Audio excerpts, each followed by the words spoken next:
Hey guys, Chris here, and I'm a Ukrainian Canadian. Today is August 15th, 2023, and let's get to the news happening in Ukraine, shall we?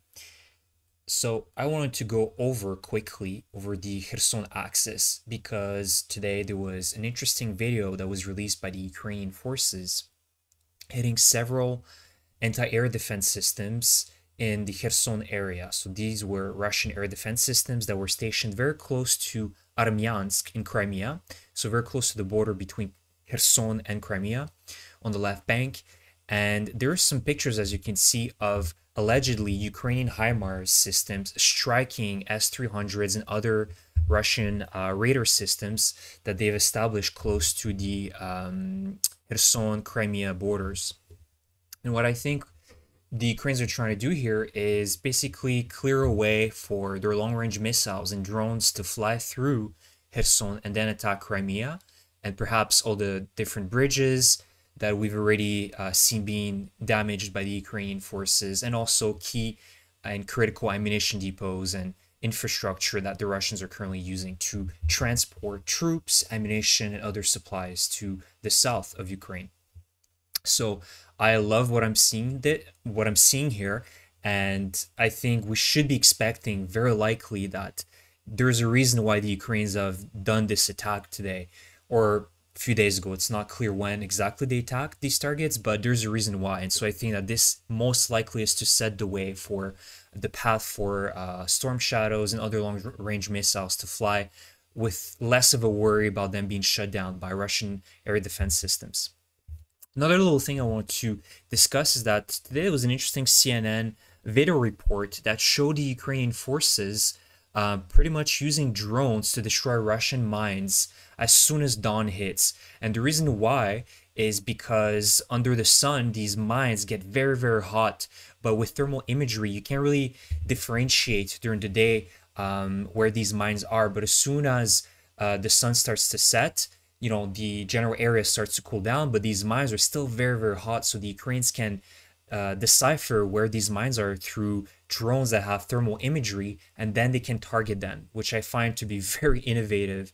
And yet again, drones are the future. They have proven yet again to be one of the most important assets for both sides, right? Drones have really been a game changer for Ukraine and even for Russia, who have upped their assembly lines for their own Lancet drones, the Shaheeds, I think, that Iran allowed them to build as well, and also is transferring to Russia. So this is a real mass-scale drone warfare now between both sides. So I'm glad that the Ukrainians are able to use those first-person view drones and other different types of drones that they've manufactured to be able to clear the way, because, as I've told you guys, the Russians, it's unclear exactly how many mines they have, thrown in the south of Ukraine, but some say it's between anywhere 1 to 5 mines per square meter, which is insane.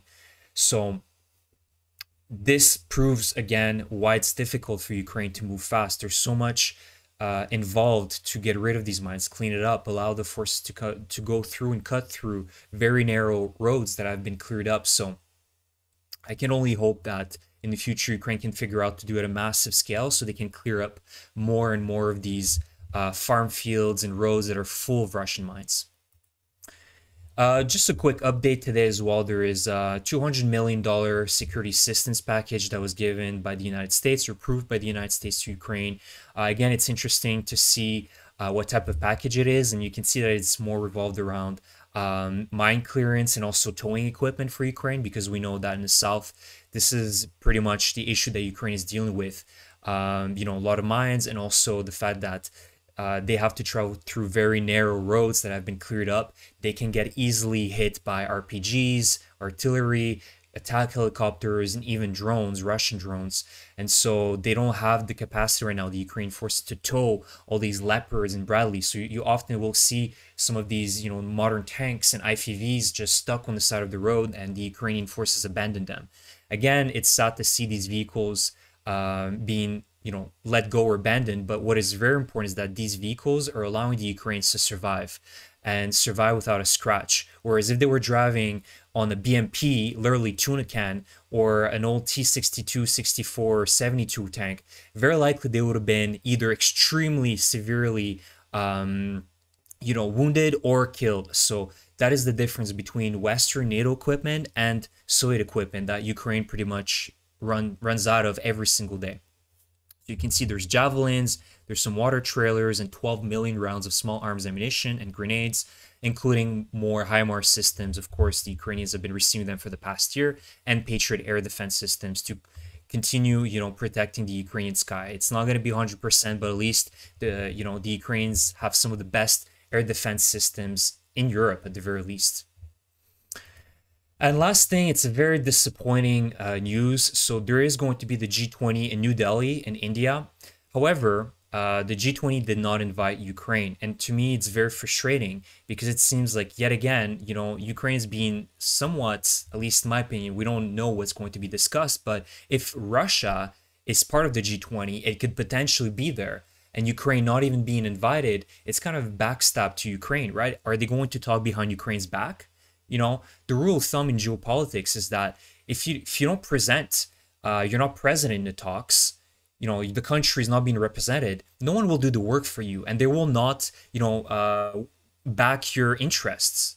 Ukraine needs to be in these meetings. Ukraine right now is the center pretty much of the world, right? Everything is revolving around Ukraine. Ukraine is fighting for the West because it believes in the values. It believes in democracy and freedom, the most basic values that all of us living in the West, Canada, United States, Europe, really believe in. And the fact that Ukraine is just being pushed aside and said, you can wait this one out.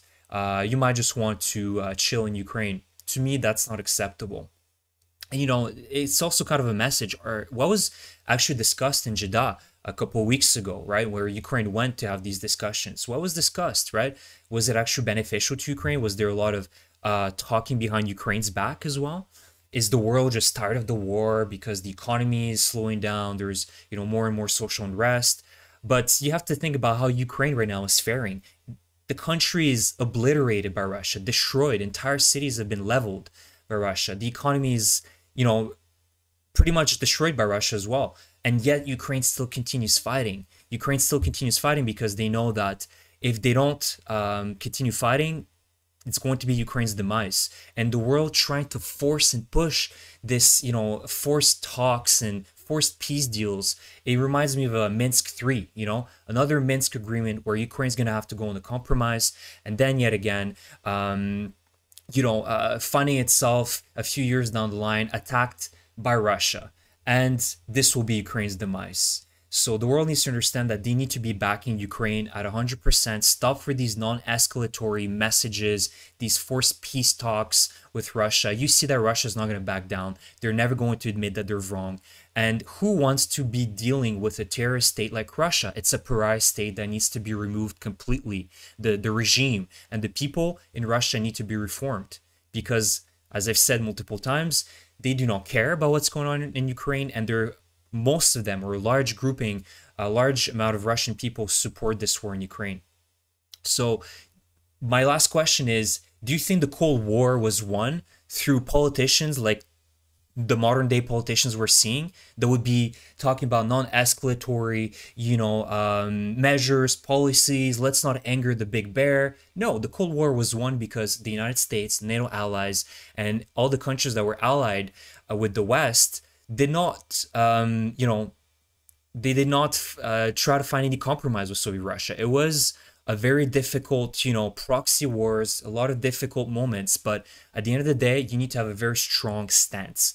And I don't see that. Even a year and a half later, when Ukraine is showing its bravery, its courage, its capability to fight Russia.